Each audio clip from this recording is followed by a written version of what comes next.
ప్రస్తుతం సినిమా ప్రమోషన్ల కోసం రిపోర్టర్లతో cinema unit కలిసి Q&A అనే ఈవెంట్ నిర్వహిస్తున్నారు. అయితే ఇందులో రిపోర్టర్స్ వాళ్లకు ఇష్టం వచ్చిన క్వశ్చన్స్ అడుగుతుంటే సినిమా యూనిట్ మాత్రం చాలా డీసెంట్ గా సమాధానం ఇస్తూ ఉంటారు. ఇక కొన్ని సందర్భాల్లో కొంతమంది రిపోర్టర్లపైన సినిమా యూనిట్ ఫైర్ అయిన సందర్భాలు కూడా మనం చూసాం. ఇక రిపోర్టర్లకు సినిమాకు సంబంధించిన క్వశ్చన్స్ అడగకుండా వాళ్ళ పర్సనల్ కి సంబంధించిన క్వశ్చన్స్ కూడా అడుగుతూ ఉండడం వల్ల ఇలాంటి సిచ్యువేషన్స్ అనేవి ఎదురవుతూ ఉంటాయి. ఇదిలా ఉంటే రీసెంట్ గా భారతీయుడు 2 సినిమా యూనిట్ Q&A ప్రోగ్రామ్ ను నిర్వహించారు. అందులో ఒక రిపోర్టర్ ఈ మధ్య కొత్త సినిమా టికెట్లు రేట్లు పెంచడానికి సీఎం రేవంత్ రెడ్డి ఆ సినిమాలోని నటులు డ్రగ్స్ కి వ్యతిరేకంగా ఏదైనా వీడియో చేస్తే టికెట్ రేట్లు పెంచుతామని చెబుతున్నారు.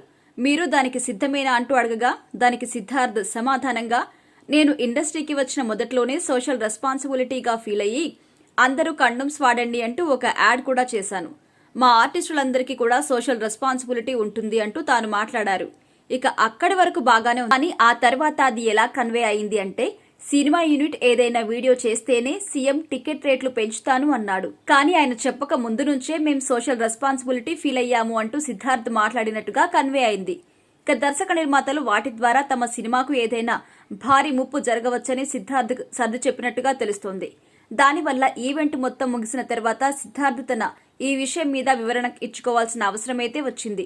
నేను వారి విధానానికి వ్యతిరేకం కాదు. సీఎం గారు తీసుకున్న నిర్ణయం చాలా గొప్పది.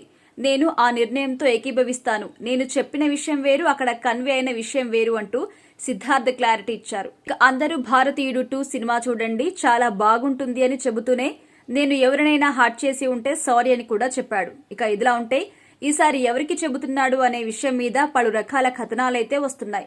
ఈ ప్రోగ్రాంలో రిపోర్టర్ల మీద కొంతవరకు దురుసుగా సమాధానం చెప్పిన సిద్ధార్థ్ ఆ రిపోర్టర్లకు ఈసారి చెప్తున్నాడేమో అంటూ మరికొంతమంది సమాధానం ఇస్తున్నారు.